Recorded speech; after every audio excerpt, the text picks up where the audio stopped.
আম্মানের অভিজাত এলাকার একটি দ্বিতল বাড়ি। চারপাশে কোনো বাড়ি নেই। ৮ ফুট উঁচু দেয়ালে ঘেরা বাড়িটি। বাড়ির বাইরের সব আলো নেভানো হলেও রাস্তার সরকারি আলোতে বাড়ির উত্তর দিকের সম্মুখভাগটা উজ্জ্বল। রূপালি রং করা লোহার গেটে আলো পড়ে চিকচিক করছে। গেট দিয়ে ধীর পদে বেরিয়ে এলো শফিক। গাড়ি স্টার্ট নিতেই শফিক চকিতে একবার পিছনে ফিরে দেখল কালো রঙের একটি ল্যান্ড রোভার পাশের অন্ধকারের বুক থেকে বেরিয়ে এলো তাদের পিছনে। সন্দেহ সম্পর্কে নিশ্চিত হবার জন্য শফিক ড্রাইভারকে ফুল স্পিডে গাড়ি ছাড়তে বললে ড্রাইভার আপত্তি জানিয়ে বলল, এই আঁকাবাঁকা রাস্তায় এর চেয়ে বেশি স্পিড দেওয়া সহজ নয় সাহেব। শফিক ড্রাইভারের চোখের সামনে সাংকেতিক চিহ্ন তুলে ধরে বলল, এর প্রয়োজন আছে ড্রাইভার, আর কিছু বলতে হবে? ড্রাইভার সাইমুমের সাংকেতিক চিহ্ন দেখে মাথা ঝাঁকিয়ে একটি সশ্রদ্ধ সালাম জানিয়ে বলল, জি সাহেব, এই গাড়িকে এবং আমাকে এখন থেকে নিজের মনে করুন জানাব। শফিক রিয়ার ভিউয়ে চোখ রেখে বলল, তোমার মতো কি এমনি করে সবাই ভাবে ড্রাইভার? জি সাহেব, সবাই আরও সুন্দর করে ভাবে। আমার মতো হতভাগ্য আর কেউ নেই, একমাত্র পেট পূজা ছাড়া। জাতির এই সংকট মুহূর্তে আমার দ্বারা কিছুই হলো না। শফিক ড্রাইভারের পিঠে একটি হাত রেখে বলল, কে বলল কিছু করছো না ভাই? তোমাদের সমর্থন আর ভালোবাসাই তো আমাদের শক্তি ও প্রেরণা যোগাচ্ছে। শফিক রিয়ার ভিউ দেখে চোখ সরিয়ে বলল, পিছনের গাড়িটি আমাদের অনুসরণ করছে ড্রাইভার। ড্রাইভার একবার চিন্তিত মুখে রিয়ার ভিউয়ের দিকে তাকিয়ে বলল, শহরের প্রতিটি গলি আর কোনো পথ আমার নখদর্পণে। আপনার যদি কোনো প্রয়োজন হয়, আমি যত তাড়াতাড়ি সম্ভব নিরাপদে আপনাকে নিয়ে বেরিয়ে যাব। আপনি আদেশ করলেই হবে। না, তা হয় না ড্রাইভার। শত্রুকে পিঠ দেখানো আমাদের ঐতিহ্যের বিপরীত। সাইমুমের কোনো সদস্যই শত্রুকে জীবিত রেখে সামনে এগোয় না। তুমি সামনের গাছটার কাছে মোড় ঘুরবার সময় গাড়ির গতি একটু কমিয়ে দিবে। আমি নেমে গেলে তুমি গাড়ি চালিয়ে যাবে। সুলতান সারাউদ্দিন রোডের মুখে আমার জন্য অপেক্ষা করো। গাছটির কাছে একটু অন্ধকার মতো জায়গায় খোলা দরজা দিয়ে চলন্ত গাড়ি থেকে ছিটকে বেরিয়ে গেল শফিক। পিছনে তাকিয়ে আশ্বস্ত হলো সে। পিছনের গাড়ির হেডলাইট এখনো অনেক পিছনে। নিশ্চিন্ত মনে পকেট থেকে একটা হ্যান্ড গ্রেনেড বের করে সেফটি পিন ঠিক করে রাখলো। অন্য হাতে রিভলভার। সামনের গাড়ি লক্ষ্য করে পিছনের গাড়িটি নিশ্চিন্তে এগিয়ে যাচ্ছে। গাড়ির নিচে একটি পাথরের আড়ালে লুকিয়ে রুদ্ধ শ্বাসে অপেক্ষা করছে শফিক। গাড়ি গাছের সমান্তরালে আসতেই সাইলেন্সার লাগানো রিভলভার থেকে ধীরে সুস্থে প্রথম গড়িটি ছুড়ল সে। দুপ করে মৃদু শব্দ হলো। প্রচন্ড শব্দে পিছনের একটি টায়ার বাস্ট করলো। কিছু দূর যেয়ে থেমে গেল গাড়িটি। শফিকের ধারণা সত্য হলো। সাধারণ টায়ার বাস্ট মনে করে গাড়ির দুধারের দরজা খুলে দুজন বেরিয়ে এলো। একজন বেটে ধরনের, নাক চ্যাপ্টা, মুখ গোল, রং হলুদ, একবার চাইলেই বোঝা যায় চেনা লোক। আর একজন লম্বা, রং সাদা, দুজনের পরনে কালো প্যান্ট, কালো কোট। ওরা টায়ার পরীক্ষা করেই চমকে উঠল। মুহূর্তে হাত পকেটে চলে গেল ওদের। কিন্তু দেরি হয়ে গেছে তখন। শফিকের রিভলভার দুবার মৃদু শব্দ করে উঠল। ঢলে পড়ল দুটি দেহ। শফিক দ্রুত চলে গেল ওদের কাছে। পকেটে রিভলভার, সিগারেট কেস, লাইটার, হাত বোমা ছাড়া অন্য কোনো কাগজপত্র পেল না। গাড়িতে একটি সাব মেশিন গান, একটি চামড়ার ছোট অ্যাটাচি কেস পড়েছিল। কোনো তথ্য পাওয়া যেতে পারে মনে করে অ্যাটাচি কেসটি নিয়ে বেরিয়ে পড়ল শফিক। চলে যাওয়ার আগে মোড়ে ডিউটিরত পুলিশকে দুটি লাশের কথা জানিয়ে তাড়াতাড়ি ওগুলোর ব্যবস্থা করার জন্য বলে গেল। শফিককে পাঠিয়ে দেওয়ার পর আহমদ মোসা অস্থিরভাবে কিছুক্ষণ পায়চারি করলো। কি যেন সমাধান খুঁজছে সে মনে মনে। কোনো কাজে হঠাৎ করে কোথাও চলে যাওয়াও হাসান তারিকের পক্ষে অস্বাভাবিক নয়, কিন্তু তাই বা কি করে হয়? এখন রাত 12টা, তার এখানে পৌঁছবার কথা ছিল 11টায়। তাছাড়া সবচেয়ে আশ্চর্য তার ওয়্যারলেসের নির্ভরতা। তাহলে ভাবতেই চোখ দুটি জ্বলে উঠল মোসার। প্রতিশোধের আগুন যেন তাতে ঠিকরে পড়ছে। পরে ধীরে ধীরে সে চোখে নেমে এলো অদ্ভুত এক তন্ময়তা। জানালা দিয়ে বাইরে চলে গেল তার চোখ। অন্ধকার দিগন্তের কালো পর্দা ছাড়িয়ে তিবেক, হিন্দুকুশ, কারাকোরাম পর্বতমালা পেরিয়ে ছুটে গেল তার মন পূর্ব তুর্কিস্তানের কাঞ্চু এলাকার একটি সুন্দর জনপদে। কি হাসি, আনন্দ আর সমৃদ্ধ ভরা দিনগুলো।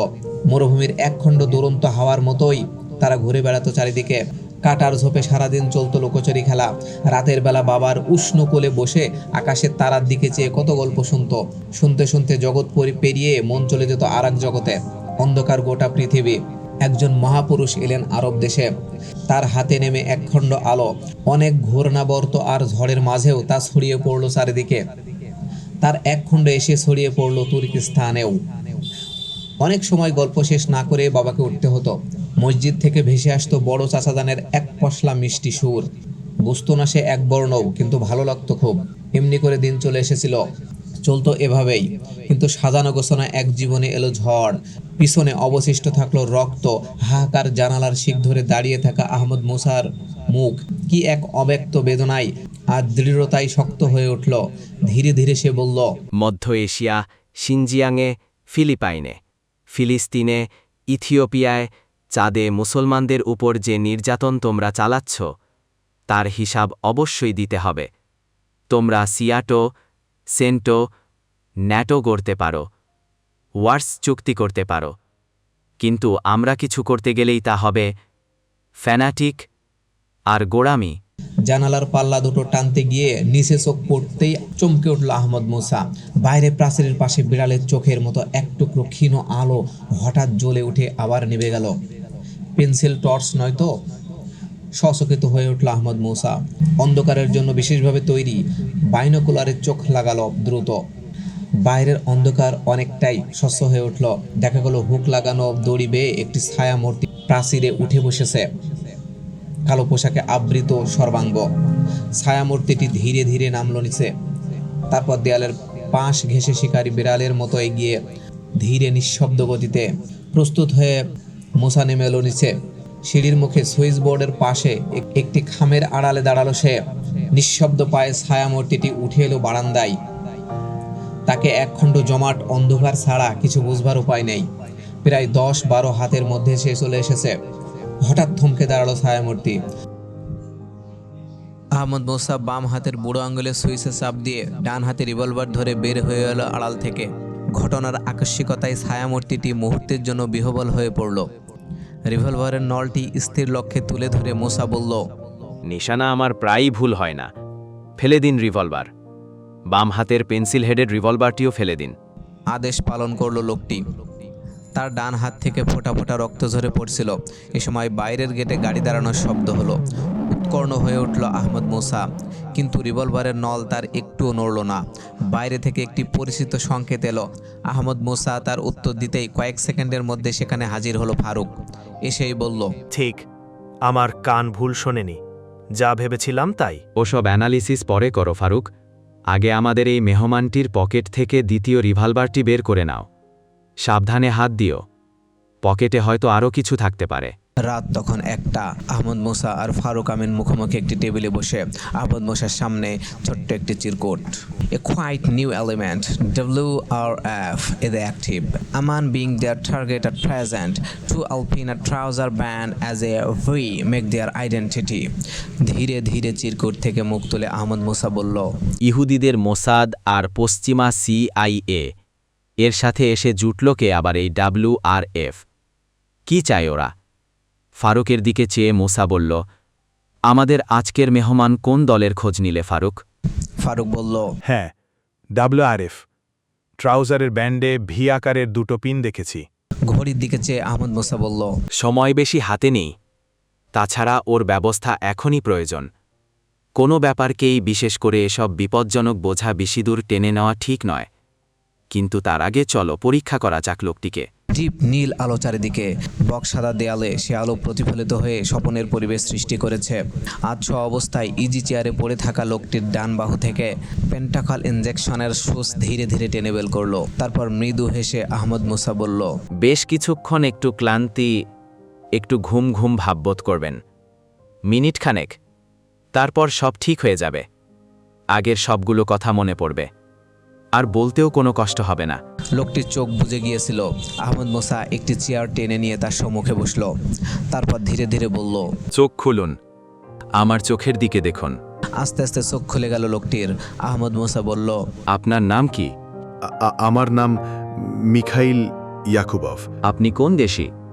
ইউক্রাইনি। কিন্তু দেখে তো তুর্কি মনে হয়। আমার পিতা মাতা নাকি তুর্কি ছিলেন। ছিলেন কেমন? আমি সাইবেরিয়ার শিশু উদ্বাস্তু শিবিরের মানুষ। আপনার পিতামাতা কি তাহলে মুসলমান ছিলেন? জানি না, তবে সেই উদ্বাস্তু শিবিরে আমার ট্রেনিং গ্রহণকালে একবার অদ্ভুত এক বৃদ্ধ আমাকে বলেছিলেন যে 1917 অক্টোবর বিপ্লবের পরে যেসব তুর্কি মুসলমানদেরকে সাইবেরিয়ায় চালান করা হয়েছিল। আমি তাদেরই কোনো একজনের সন্তান। এখন আপনি কি মনে করেন নিজের পরিচয় সম্বন্ধে? পূর্ব পরিচয়ে আমার প্রয়োজন নেই। আচ্ছা, WRF কি? ওয়ার্ল্ড রেড ফোর্সেস, বিশ্ব কমিউনিস্ট আন্দোলনের অগ্রবাহিনী। আপনি কি এর সদস্য? হ্যাঁ। কেন আপনি এখানে এসেছিলেন আজ? WRF আপনাকে খুঁজছে। আমাদের ওপর নির্দেশ ছিল আপনাকে হত্যা করার অথবা সম্ভব হলে ধরে নিয়ে যাবার। সাইমুমের প্রতি আপনাদের এই শুভ দৃষ্টি কেন? সাইমুম বিশ্ব কমিউনিস্ট আন্দোলনের নাম্বার 1 এনিমি। WRF এর কেন্দ্র কোথায়? কাদের নিয়ে গঠিত? এর নির্দিষ্ট কোনো কেন্দ্র নেই। কেন্দ্রীয় কাউন্সিল যখন যেখানে থাকে সেখানেই এর কেন্দ্র। WRF কমিউনিস্ট শক্তিগুলোর সম্মেলনে গঠিত একটি বেসরকারি সংস্থা। আবার কোথায়, কিভাবে WRF কাজ করছে? আমি জানি না, শুধু এটুকুই জানি মুসলিম দেশগুলোকে এজন্য বিভিন্ন ইউনিটে ভাগ করা হয়েছে। আজকে এখানের খোঁজ কে দিয়েছে আপনাদের? আমি জানি না। আদেশ কোত্থেকে এসেছে? আল কবির রোডের 233 নং বাড়ির একটি ঘরে রক্ষিত কাঠের বাক্স থেকে নির্দেশ লিখিত চিঠি পেয়েছি। হাসান তারিককে চিনেন? আমি শুধু নামটা শুনেছি। গত 10 ঘন্টা থেকে তার খোঁজ নেই। তার সম্বন্ধে কিছু জানেন? যেটুকুর সাথে আমরা সংশ্লিষ্ট তার বেশি কোনো কিছুই আমাদের জানতে দেওয়া হয় না। যেন অসীম ক্লান্তিতে চোখ দুটি আবার বুজে আসছিল। ফারুকের দিকে তাকিয়ে মুসা বলল, এবার সরিয়ে নিয়ে যাও।